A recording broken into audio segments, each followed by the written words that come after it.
Bienvenue, chers téléspectateurs, ravi de vous retrouver dans cette nouvelle édition dans votre émission quotidienne revue de la presse, votre fenêtre sur la presse internationale, votre fenêtre sur les dernières actualités qui ont pris place sur la scène politique et économique du monde entier durant les dernières 24 heures.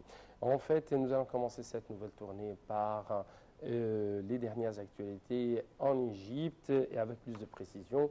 Nous devons cliquer le site internet d'actualité de l'Orient le Jour, le journal libanais qui a écrit « Un fils de balayeur ne peut devenir juge » selon le ministre de la Justice égyptienne.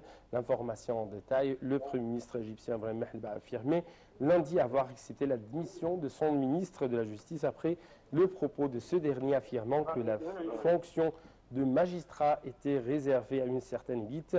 La fonction de juge est trop prestigieuse pour être confiée à un fils de balayeur, avait notamment estimé le ministre égyptien Mahfouz Sabr, interrogé dimanche soir sur le plateau d'une chaîne de télévision déclenchant un tollé sur les réseaux sociaux. D'autre part, le gouvernement respectait toutes les composantes de la société, notamment ceux qui exercent des métiers manuels qui contribuent à bâtir l'avenir du pays, a insisté le chef du gouvernement depuis Paris, où il se trouve pour une visite officielle de 3 jours, dont des propos rapportés par l'agence officielle de presse MENA. D'autre part, on trouve que M. Mahleb, avec plus de précision, selon le Premier ministre égyptien Mahleb, le ministre de la Justice a choisi de démissionner par respect pour l'opinion publique tout en regrettant de s'être mal exprimé. Le métier de magistrat est prestigieux, il a un certain statut, le candidat doit venir d'un milieu respectable, avait-il déclaré à la télévision, c'est-à-dire le ministre de la Défense. En fait, durant cette édition, nous allons être accompagnés par l'expert sécuritaire, mais aussi le professeur de droit à l'Académie de police, monsieur le général Ibrahim Chokri. Bonjour, monsieur. Bonjour, monsieur Anissa. Bonjour, monsieur. C'est un grand plaisir d'être avec nous dans cette tournée dans la presse internationale. Et je crois que vous venez d'écouter, vous venez de même observer les réactions sur les réseaux sociaux en ce qui concerne les dernières déclarations faites par le ministre de la Justice égyptienne vis-à-vis du poste des juges et les conditions selon lesquelles on essaye de choisir les prochains candidats à ce poste. Est-ce que vous avez des commentaires à faire à propos de cette question? Bien sûr, vous savez que je ne suis pas membre de la société juridique, mais si je parle comme un citoyen égyptien, on connaît souvent qu'il y a des étapes qu'on doit suivre pour participer à quelques positions ou quelques postes au niveau de la vie en Égypte. Il y a des postes du point de vue diplomatique, il y a des postes juridiques, des postes de police, de l'armée, même chez vous à la média, il y a des conditions que si jamais quelqu'un peut acquérir ces conditions et il est capable de participer à un certain travail. Les conditions sont différentes, ce ne sont pas les mêmes, chacun selon la qualité ou la façon de son travail qu'il sera en face. Ouais. Donc ce sont des règles et ces règles-là peuvent être modifiées selon la société, le pays, l'État, la position et aussi la population. Donc je crois que le discours se déroulait autour de ces points et je crois aussi que ce sont des idées fondamentaux dans la pensée du peuple égyptien. Ce sont des caractéristiques égyptiennes, bien sûr. Donc, la modification doit être concernant la société en premier lieu. Ouais. On doit aller à une autre nouvelle très importante plutôt, et à partir du site internet d'actualité Jeune Afrique, on peut lire en ce qui concerne la lutte de l'Égypte contre le terrorisme. 30 tribus du Sinaï prennent les armes contre les terroristes. avec plus de précision. En Égypte, 30 tribus bédouines de la péninsule du Sinaï ont annoncé dimanche qu'elles prenaient les armes contre les groupes terroristes, notamment Daesh ou les dissidents de Qaïda. Dimanche s'est tenue la première réunion de la Fédération tribale du Sinaï qui a discuté des mesures de lutte contre les attaques répétées des terroristes. La formation de 2 groupes de jeunes volontaires a été décidée. Le premier sera chargé de missions de renseignement, le second combattra aux côtés des forces de sécurité. Dans un communiqué, les tribus précisent qu'elles travailleront en coordination avec les agences et les institutions de l'État afin d'appuyer le gouvernement et les forces armées dans leur guerre contre le terrorisme. Donc, c'est une nouvelle très très importante à analyser, à commenter, à même nous devons jeter la lumière beaucoup et nous devons nous arrêter devant cette nouvelle parce que cela représente une grande évolution non seulement au sein de la société égyptienne mais aussi au sein de la société bédouine égyptienne du Sinaï. Est-ce que vous trouvez actuellement que cette coalition représente une réponse très efficace sur les terrains et à toutes les rumeurs qui ont été circulées par des groupes ou des médias qui essayent de dire ou qui essayent d'accuser les autorités de faire des actes de sabotage ou des actes de violence contre la société bédouine au Sinaï au nom de la lutte contre le terrorisme? Donc, vous savez que le sujet que vous avez en parlé maintenant, c'est un sujet qu'on a commencé d'en parler il y a quelques années, pas ces jours-ci. Ouais. On a parlé sous le titre de « Le soutien populaire avec l'État contre le terrorisme ». Ouais. Ça, c'est le sujet, ça c'est le titre du sujet.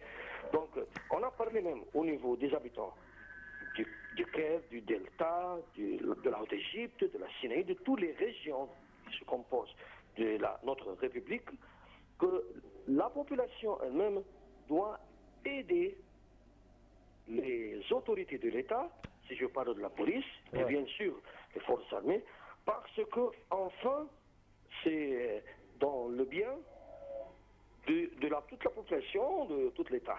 Et cette aide peut prendre plusieurs formes selon la géographie politique de chaque région.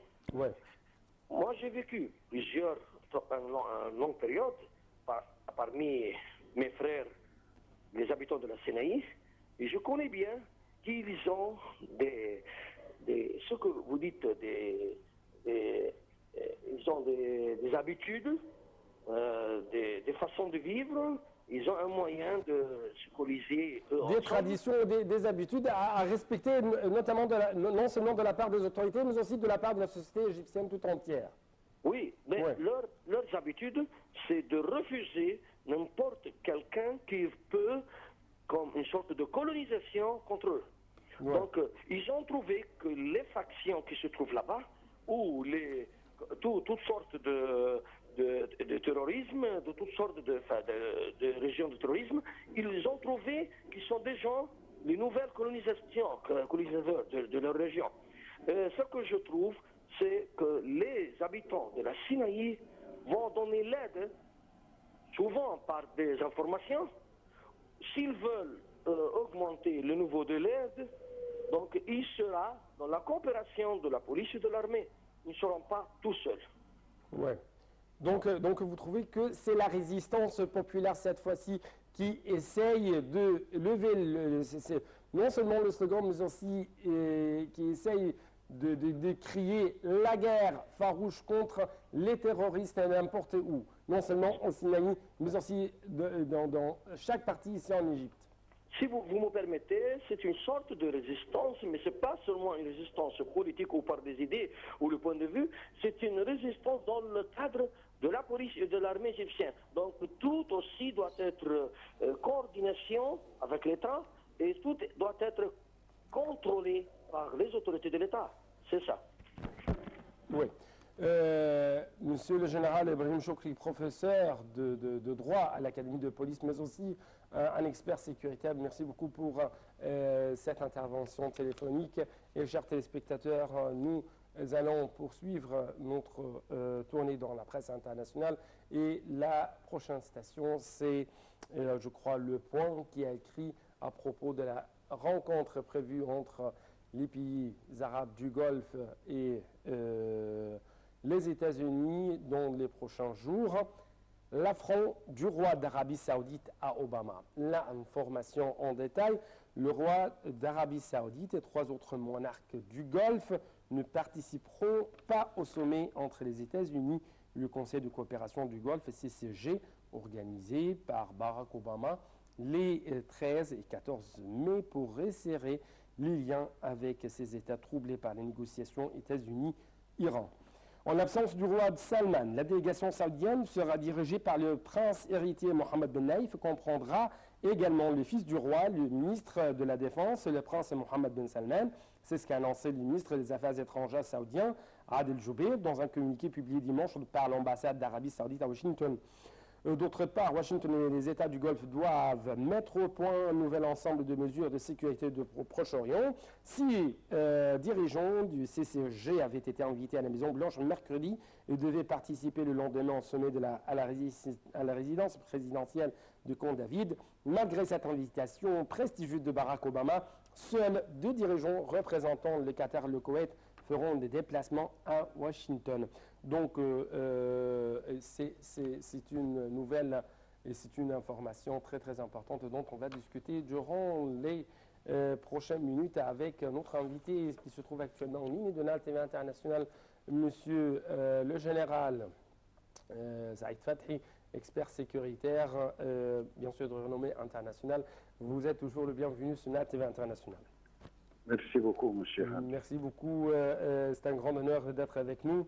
Et ma première question, avant de discuter de cette relation très tendue actuellement entre les pays du Golfe et les États-Unis, permettez-moi de jeter la lumière sur cette nouvelle qui vient d'être publiée, ou plutôt qui vient d'être déclarée durant les dernières 24 heures. Cette coalition tribale du Sinaï qui a essayé de prendre les armes contre les terroristes en coopération avec les autorités égyptiennes. Cela signifie quoi aux yeux d'un observateur sécuritaire et politique? Non, tout d'abord, il faut prendre en considération que la situation a commencé à s'améliorer un petit peu, mais en attendant un peu de plus des efforts dont nous avons besoin. Ouais. Concernant cette situation actuelle qui se trouve sur le territoire, bien sûr, les forces armées, avec la collaboration de la police, sont en train de faire leur devoir nécessaire